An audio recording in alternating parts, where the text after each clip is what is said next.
Well, hey there. Exam periods are pretty difficult, especially if you happen to have a pop quiz and you're thinking, what do I do?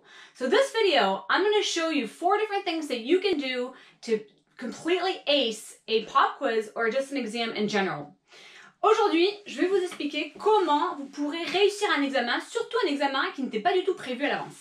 Je vais vous donner 4 façons d'être sûr de vraiment obtenir un 20 sur 20, si c'est possible.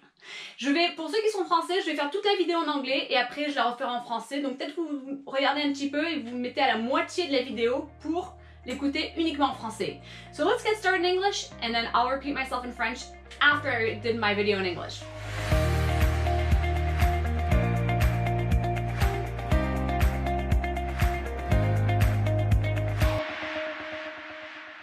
Hi, this is Rachele DeMeo from Belle Terre Academy. As a college professor for 8 years and with my teaching experience of 15 years, I've noticed the stress that tests and exams bring to students. As much as a lot of us professors would rather not even give you exams or do it in a more informal way, sometimes we're required to administer these certain exams that have specific requirements on each exam. I also know the stress of taking pop tests that were not planned because they want to see, hey, are you listening? Are you paying attention in class? So I want to give you 4 things that are going to help you out, whether it's an exam for college, for school, for high school, or just an exam for life. And I'm going to give you my personal story, something that happened to me yesterday that may help you identify as well. So I know you guys might laugh, but I had to take a test at the DMV. That is funny, right? Because knowing that we get our driver's license, X amount of years later, we have to go back. I thought I was just renewing my driver's license. I didn't get a notification in the mail, but I saw my driver's license expired. So I went in and I said, hey, I need to renew it. I made an appointment. They said, hey, you have to do an eye test. I was like, oh God, I didn't realize that. And I thought, geez, okay. And they said, nope, your vision is great. I'm like, that's awesome. Then they said, oh, you're gonna take a picture. I'm like, oh God, like my hair's all dirty, whatever, let's just get this done. And then they say, hey, surprise, did you know you have to also take a written exam? And I said, what? I don't even remember some of this language. You know, French is kind of my first language, so I'm thinking, oh geez, like how am I going to ace this? And I'm hearing people next to me saying that they failed taking the written test to renew their driver's license. I'm thinking, oh my God, this cannot be happening. I'm on time crunch as well.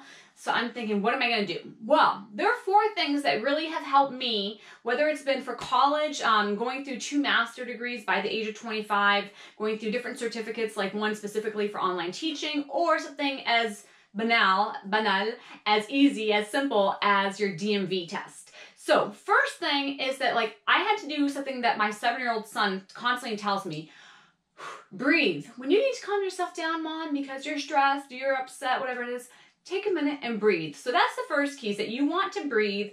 And it's easy to say, but it's harder to do when you're actually in a stressful environment. So really like 3 times and just relax. And that's really part 2 of that first point, is to just relax. It's mentally saying, hey, it's okay. There's no big deal. Okay, so you have to mentally do that. Point number 2 is when you're in a period of exam, especially a pop quiz, take your time. It's easy to want to rush it, either because you want to get through with the exam, because you're just like, oh gosh, as soon as I'm done with this, I can be doing this, or because you're so nervous that you just tend to go through it fast. So take your time and really read carefully the questions. The way the questions are written can be tricky sometimes, or they're written in a way that is sometimes hard to figure out what the answer is. So take your time, go through the questions, look at every word and what that word may mean, especially if the word may have several meanings. Okay, point number 3. You want to answer what makes sense. So when you're looking at, especially with multiple choices, you want to look at what answer makes the most sense. So sometimes it's like, well, that makes sense to me, or I would answer this. So no. You have to put yourself in the position of the person who wrote the exam. So if you know the professor and that professor wrote their own exam, then you might be able to figure out what he or she may have written. Or perhaps it's an auto-generated exam, which sadly are sometimes still used in colleges. And so what would the textbook be? What would the answer be from this textbook that we are required to use and the tests that are associated with it? But an exam is, for instance, with a DMV, what I would recommend doing is when you go through it, think, okay, what would make me a good driver and what would seem like it may be dangerous? So what you would do or could do is not necessarily the answer, but what should you do? So really read it carefully and think what is logical. And then my last key, and again, this may seem like, oh, this doesn't work, but it actually really does, is to visualize that you have already succeeded. So what I mean by that is yesterday, there was a couple answers where it's like, okay, if you run away from the cops, what do you get? $1,000 fine or you go to jail? And I'm thinking, I don't know. I really don't remember that. And first of all, why is it important to know that? Like, something's going to happen to me, but do I really need to know that? Anyway, so what I had to do is I had to visualize the success that as I clicked on my answer that it said, yes, that is correct. And I visualized that I passed it with flying colors and that I was going to be able to drive and not have to go through this process again. So really mentally visualize your success before you answer each question and as you complete the exam. I hope this video was helpful for you, and please comment, share it below. Don't forget to subscribe to my channel because this channel is all about learning. So I'm helping you learn languages, learn things about life, and succeed in what you accomplish. I'll see you next time. Donc, récapitulatif en français. Donc, je vous avais promis qu'à peu près à la moitié de la vidéo, je referai la vidéo en français. J'essaie un petit peu pour voir si ça marche mieux pour vous, peut-être qui sont francophones ou autres. Mais en fait, je vais vous expliquer un peu mon histoire et ça va vous aider à vous réussir dans vos examens.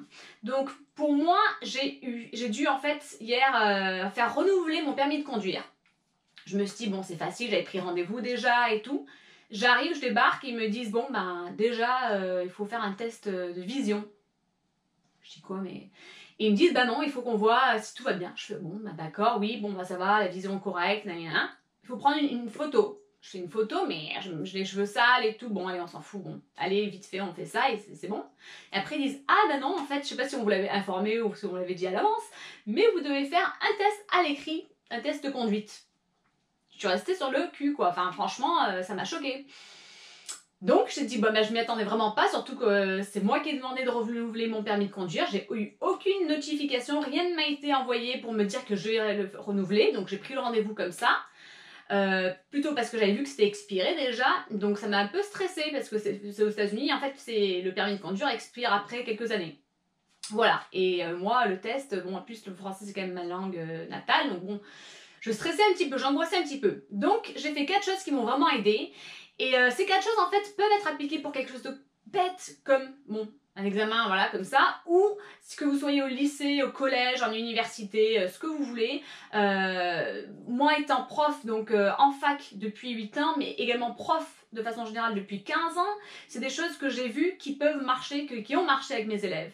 Moi, ayant quand même été élève moi-même, j'ai eu 2 masters à l'âge de 25 ans, j'en avais 2 déjà, et j'ai fait d'autres certificats, dont un certificat exprès pour enseigner des cours en ligne, une formation vraiment qui était focalisée sur ça. J'ai vu que ces 4 choses ont beaucoup aidé les étudiants que j'avais, les étudiants que j'ai conseillés, qui n'étaient peut-être même pas les miens, et moi en tant qu'élève. Donc c'est les 4 choses que j'aimerais vous donner aujourd'hui. La première chose, c'est que je vous encourage vraiment à respirer. Ça semble vraiment bête et un truc peut-être un peu banal, mais mon fils qui a seulement 7 ans me le dit tout le temps quand il voit que je suis stressée ou énervée. Il me dit « Relax, respire ». Et donc c'est ce que je fais, j'inspire, je prends une bonne bouffée d'air et je me force en fait à le faire, mais de tout cœur, pas juste pour le faire. Et en fait, qu'est-ce que ça me permet de faire? Ça me permet de me détendre. Donc c'est vraiment, on va dire, le point B de la partie 1, c'est relax. Dites-vous, c'est pas la fin du monde, je peux me détendre. Imaginez-vous que vous êtes au bord de la mer en train de boire un verre ou quelque chose qui vous aide, vous, à vous détendre, d'accord? Deuxième chose, le deuxième point en fait, c'est de bien prendre votre temps. En période d'examen, surtout si c'est un examen qu'un prof vous dit bon ben en fait je vous l'avais pas annoncé mais au final il y a un examen, ou que c'est un examen que bon en tant que prof malheureusement on est des fois obligé de faire passer des examens à nos élèves, même si moi j'aimerais peut-être que ça soit plus informel ou un truc vraiment que je vois juste qu'ils connaissent en fait. Non, des fois il y a vraiment une structure par rapport à ça. Et parfois c'est même des examens, donc si vous connaissez bien le prof ou la prof, vous savez un petit peu à quoi vous attendre, mais parfois c'est vraiment un examen qui a été généré d'un manuel, d'un bouquin qu'on s'en fout, qu'on est obligé d'utiliser, ou un examen tel que celui-ci pour renouveler son permis de conduire. Donc pendant que vous êtes en train de passer le deuxième l'examen, la deuxième chose c'est donc de prendre votre temps pour passer l'examen. Lisez bien chaque question, regardez les mots, parfois les mots ils ont des significations différentes, regardez dans le contexte qu'est-ce que ça veut dire en prenant votre temps, parce que c'est facile de vouloir juste y aller vite, parce que vous pensez à la prochaine chose que vous voulez faire ou quelque chose de mieux à faire, mais prenez votre temps, relisez-vous bien, lisez bien. Troisième chose, vous allez répondre de façon logique. Qu'est-ce qui est logique? Donc encore une fois, j'expliquais pas ce que vous pensez qui est logique, parce que c'est certainement la bonne logique, mais quelque chose qui est véritablement logique. Donc en fait, visualisez qu'est-ce qui pourrait être la bonne réponse pour cette personne. Encore une fois, si vous connaissez le prof, c'est parfois facile. Si l'examen, c'est le prof qui l'a fait, bon, ça peut être facile, mais si vous ne savez pas, c'est qu'est-ce qui est logique pour la personne qui a pu rédiger cet examen. C'est-à-dire, là, pour renouveler son permis de conduire, pas qu'est-ce que je ferais ou qu'est-ce que j'aimerais faire ou quoi, c'est qu'est-ce que vous devriez faire. Et du coup, vous prenez ça en compte quand vous répondez pour dire, bon, ben, voilà. Donc par exemple, un exemple peut-être tout bête, mais hier, une des questions, c'était si les flics m'arrêtent, qu'est-ce que je fais? Enfin, si je me fais attraper et moi j'ai essayé de m'échapper, quoi, est-ce que je vais avoir une amende de 1000 € ou est-ce que je vais avoir un an de tôle? Alors je ne savais pas, j'ai essayé de réfléchir, ok, qu'est-ce qui serait logique pour eux? Pas pour moi, mais pour eux. Et c'est en fait en ayant cette attitude que ça nous permet de bien répondre. Donc qu'est-ce qui fait du sens? Et ça va vous aider énormément. Qu'est-ce qui est donc logique? Vraiment cette partie où c'est pas forcément émotionnellement comment je répondrai, mais plutôt de façon logique. La quatrième chose, qui encore pourrait vous paraître un peu banale, mais bon, j'espère pas, c'est de visualiser que vous avez déjà réussi l'examen. Je sais qu'en période de bac, l'ayant fait moi-même, c'est très difficile parce que ça peut être subjectif ou quoi, mais là, c'est vraiment en fait, vous visualisez qu'en répondant à une question, vous avez déjà eu la bonne réponse. C'est-à-dire, par exemple, vous répondez à une question comme j'ai pu faire, et dans votre tête, vous imaginez qu'il y a écrit 20 sur 20. Tac, pour cette réponse. Après, vous visualisez que vous avez déjà obtenu ce diplôme ou cet examen, ou vous avez réussi à ce que vous voulez entreprendre, mais vraiment c'est de façon visuelle. Vous le voyez pour le ressentir et je peux vous garantir que ça va vous aider à réussir vos examens.